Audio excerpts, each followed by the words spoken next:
Joining us right now to weigh in from Capitol Hill, House Foreign Affairs Committee member, co-chairman of the House Republican Israel Caucus, Congressman Lee Zeldin of New York. Congressman, it's good to see you, sir. Welcome. Great to be with you. Thank you. So House Speaker Paul Ryan is pushing for this 2-week extension on the deadline. Would you support that?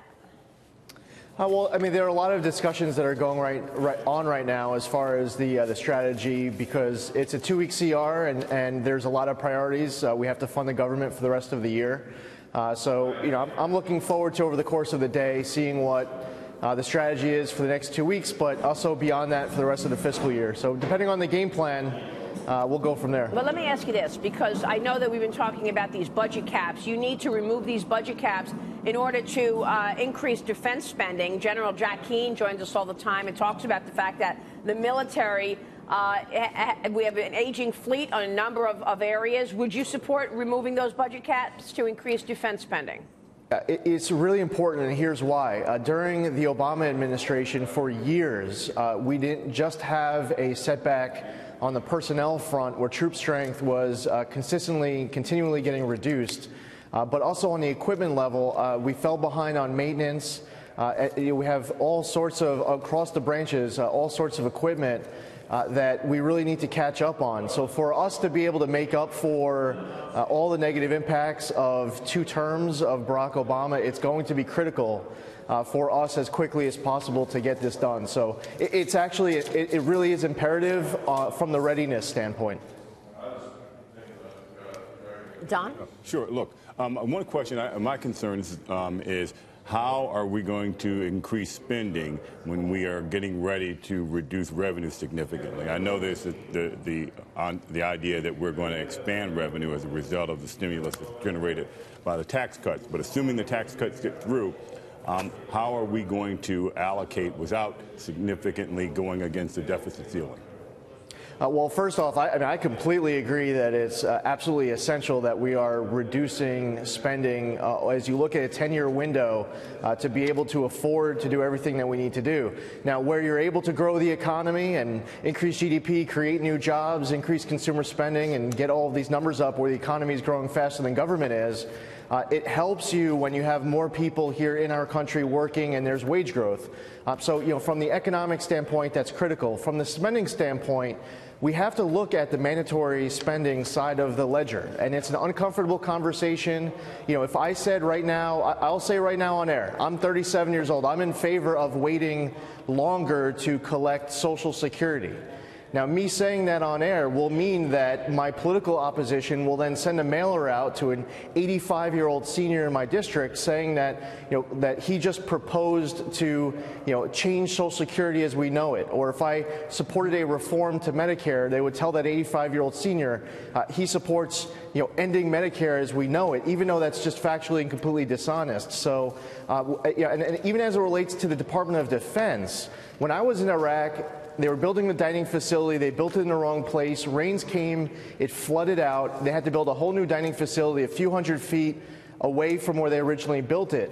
The cost wasn't borne on that engineer and that contractor that built it in the wrong location.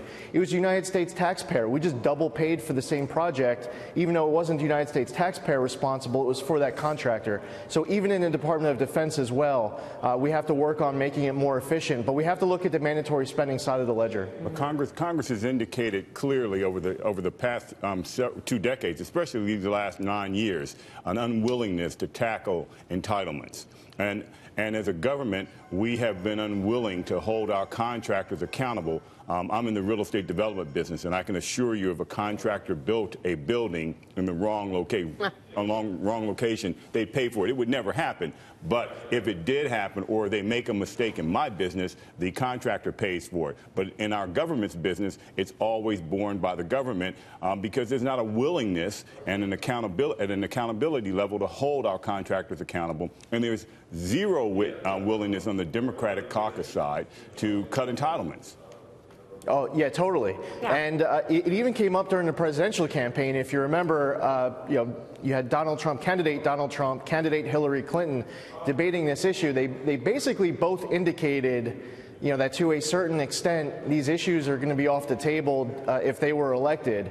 So we have that as well. No, Congressman, President Trump said he's not touching entitlements, period. Right. And he actually wanted to do on the campaign trail what Hillary Clinton was proposing, and that's negotiating drug prices for Medicare on behalf of the government. But the Democrats have turned this issue on the Republicans. They're talking about you guys are raising the deficit, and they've made the debt and deficit an issue with this tax reform plan. So in order to get at entitlements, you need Republicans to have your back, and you don't. Yeah, that's true. Absolutely. Now, on the Democratic side, to your point, they're looking to sabotage President Trump's agenda entirely.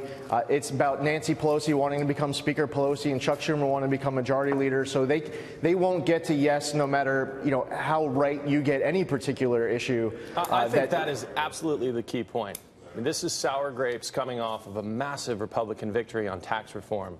And no one's in favor of a government shutdown. There's no logical rationale for that. We just need to get back down to business, and let this government work and operate. And this is truly not an issue. No, you just did a budget, a $47 trillion budget with very little spending cuts.